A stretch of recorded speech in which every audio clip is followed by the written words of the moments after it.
নির্বাচন আসছে, প্রশাসনকে বলতে চাই, জামাতে ইসলামের ঢাকার গুলশান শাখার প্রার্থী বলছে ঢাকায় কাউকে জিততে দেব না। কিসের আলাদত?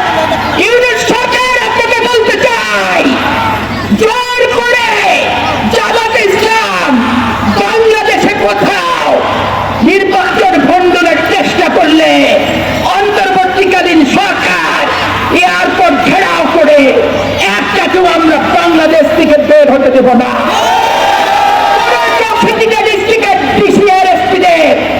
এই জেলার কোন জেলা থেকে আমরা বের হতে দেব না। এই সরকার বিগত দিনের সত্তা ছিলেন, ট্রাইব্যুনাল করতে জেলায় জেলায় ব্যর্থ হয়েছে। সেদিন জনগণ কিন্তু জনগণের আইন দেখাই দিবে এবং জনগণ জনগণকে দেখাবে। আর সত্তা ছিলের ভয় আমাকে দেখেন না। 18 সালে কিভাবে মহারাষ্ট্রের সত্তাশীল প্রতিহত করছি আপনার সাক্ষী, কিভাবে বারোঘড়িয়া প্রতিহত করছি, কিভাবে চট্টগ্রাম ইউনিয়নে প্রতিহত করছি, টিপু সুলতান কলেজে চরবাগডাঙ্গাবাসী আমার এনামুল ভাইয়েরা সাক্ষী। অতএব আমাদেরকে লঙ্কার রাবণদের ভয়ে আমরা ভয় পাই না।